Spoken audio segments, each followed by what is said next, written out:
नफ्सियात में इस चीज़ को भी हमें पढ़ना चाहिए कि औरत को जब हमल करार पाता है ना, तो उसकी नफ्सियात में बहुत सी तब्दीलियाँ रूनुमा होती हैं। लोग तो बस कैक को वो जो उल्टी होती है उसको एंजॉय करने में लगे होते हैं, लेकिन उनको ये पता नहीं होता कि औरत की हर फेवरेट डिश अब नापसंदीदा हो गई है।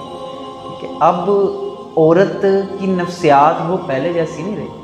अब औरत कहीं ना कहीं डिप्रेशन में चली गई है, कहीं ना कहीं अब वो सबके गले पड़ेगी, कहीं ना कहीं अब उसकी छोटी से छोटी बात का भी ख्याल रखना पड़ेगा।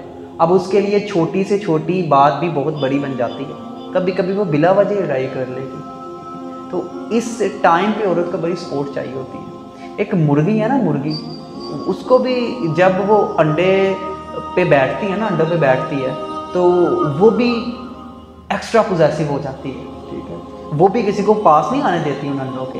तो सोचें, जिसके बच्चे की परवरिश बाहर हो रही है उसके पेट से, उसका ही आलम है, तो जिसके अंदर नशुनमा हो रही है उसका क्या आलम होगा। तो ऐसे में हमें चाहिए कि उसका भरपूर साथ दें, और ख़ास तौर पे सास को ये चाहिए, ठीक है, कि वो अपने बेटे को समझाए कि बेटे, मैंने भी जब तुम्हें अपनी कोख में रखा था ना, तो मेरी भी ये हालत थी।